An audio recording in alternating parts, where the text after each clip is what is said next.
WBNG, your weather authority.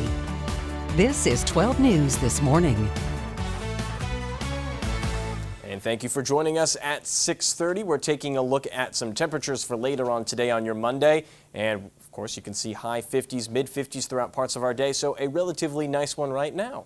But first, here's a live look outside of Johnson City. That sun is coming up, but it looks like some clouds and rain could be on the way. But with that, welcome to 12 News at 6:30. I'm Katie Jones. And I'm Cal Domowski, joined as always by Brian Schrader. So Brian, we've been talking about it all morning. We do have a little bit of rain expected for later on today, but we did have some light showers roll through earlier today. Where do we stand? Right, and I think the dry time is going to win out today. Kind of like your Sunday. Yeah, we had some clouds, we had some showers, but mainly dry weather through much of the day. Now, we do have some showers moving through this morning, and these are going to be off and on. They're going to be brief. In fact, most of us are going to get anything from nothing at all to maybe 1/10 of an inch, and I would skew that toward that lower amount. And as far as the rain we're getting right now, looks like some moderate rainfall parts of northern Tompkins County in through northeastern Cortland County, and that extends over into northern Shenango County. But again, pretty light, pretty brief precipitation for today. Temperatures this morning, we are waking up to 30s and 40s. We can see that locally and across New York and Pennsylvania, with 42 in Binghamton, 41 in Scranton, 36 degrees in Albany. We have 43 degrees right now in Syracuse. Chance of rainfall, I have it at 20% for 8 o'clock, 10 o'clock, and at lunchtime with mostly cloudy skies. 43 degrees at 8 o'clock, 48 by 10 o'clock, and by lunchtime, we're at 53 degrees. Highs today climbing to near 60 with that west wind at 3 to 8 miles per hour. Starting today, students grades 7 through 11 start in-person learning 4 days a week at the Shenango Forks Central School District. The district's decision is based on CDC guidelines, which states schools are at a low risk for COVID-19. The district says any parents who are uncomfortable with their students being within 6 feet from each other may continue to learn remotely. And while some students are returning, others are going remote. The Sherburne-Earlville Central School District is remote this week after several members of the school community tested positive for COVID-19, according to the district's website. In the meantime, there will be no athletics or extracurricular activities, and the district says it plans to resume in-person learning on Monday, April 26th. For more information, we have a story on our website. That's WBNG.com. And big news for bars and restaurants. Starting today, New York State's curfew has been extended until midnight for those establishments. Governor Andrew Cuomo announced the decision last week. Additionally, the curfew for catered events will now be 1 a.m. And of course, all adults in the U.S. are now eligible for a COVID-19 vaccine starting today. Half of all American adults have gotten at least one dose, but concerns still remain as the Johnson & Johnson shot is on hold still following 6 cases of reported blood clots. Dr. Anthony Fauci says the vaccine could return to the arms of Americans after the CDC reviews it this Friday. One of the possibilities would be to bring them back, but to do it with some form of restriction or some form of warning. So far, more than 209 million doses have been administered, and 25% of the country's population is now fully vaccinated. And as more people are eligible to get vaccinated, Pennsylvania Governor Tom Wolf is expected to receive his first dose today.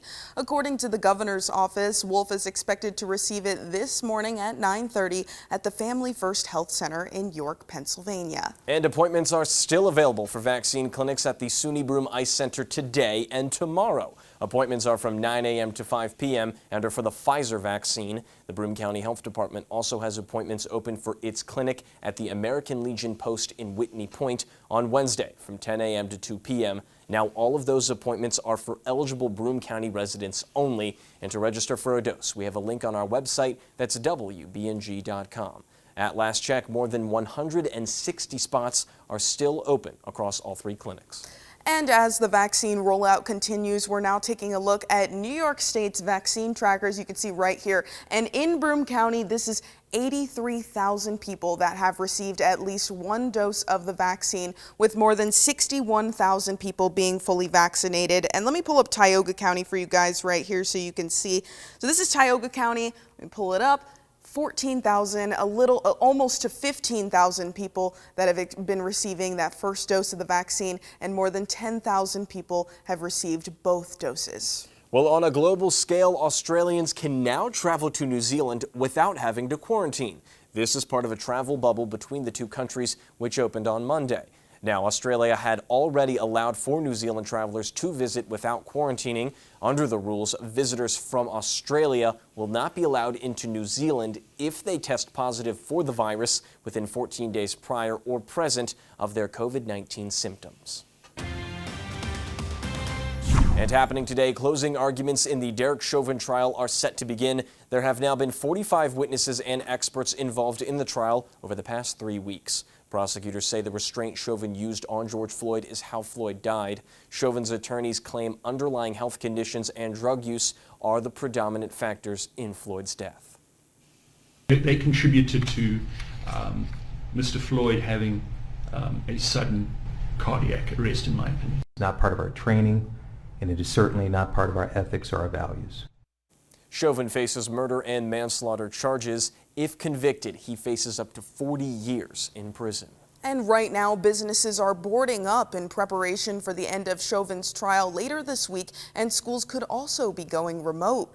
Overnight protests continued at the Brooklyn Center following the police-involved shooting death of Dante Wright, and a group of activists in Minneapolis are calling for charges against former officer Kimberly Potter. They say Wright's death was an example of white terrorism against black people, calling his death unacceptable.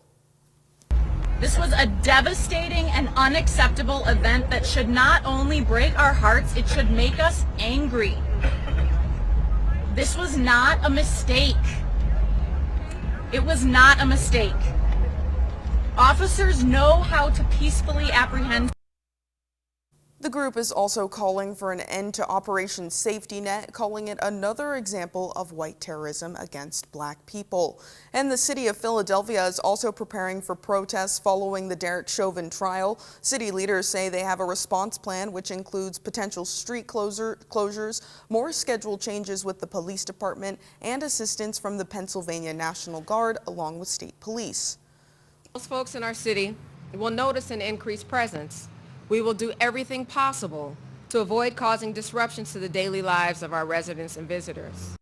Outlaw says she has no reason to believe any of those protests will be violent. Protesters in Albany are sitting in front of police stations calling for a lieutenant to be removed. The protest, known as Occupy South End Station, is calling for the firing of an Albany police lieutenant who the protesters say was involved in a clash with peaceful protesters last week. The chief of the department says the group attempted to kick down a door and even broke a window. The Albany Police Department says it will now have traffic control and a safe place for demonstrators as long as they remain peaceful. And switching gears now, 2 more mass shootings happened over this weekend. 3 people are dead and 3 others are severely wounded after shots were fired early Sunday morning at a tavern near Kenosha, Wisconsin. 1 person is of interest while another is in custody and will be charged in connection to the shooting. On Sunday in Texas, police responded to a shooting that claimed 3 lives. One psychologist with frequent shootings happened here in the U.S. One psychoanalysis with frequent shootings happened here in the U.S. It is now it's now making more Americans less sensitive toward gun violence. Body naturally responds from the horror and the shock to try to protect ourselves by increasingly becoming numb. And with the concerns of a rise in mass shootings last month, the House passed 2 bills enhancing background checks. The bills make background checks mandatory for all gun sales and transfers. House Democrats say a majority of the votes are for the bills. Meantime, Dr. Anthony Fauci spoke on the gun violence in the country, saying changes need to be made. It's just been horrifying what's happened. How can you say that's not a public health issue? That passed the House are bills that are supported by the majority of the country, including Republicans, including gun owners. So there is no reason not to pass the legislation. In the past month alone, there have been at least 54 mass shootings across the U.S. And happening today, Johnson City and Binghamton Sewage Council members are expected to meet with a representative from Veolia. City members met earlier this month to vote on a resolution that would allow Veolia to conduct an audit of the sewage treatment plant. However, residents did not approve of the company, causing board members to postpone the plan until they could speak with a representative from Veolia. In 2016, the Michigan Attorney General filed a lawsuit against Veolia, accusing the company of negligence with the water crisis in Flint, Michigan. And new this morning, minority-led small businesses have been hit the hardest during the pandemic. That's according to a survey from the 12 banks of the Federal Reserve.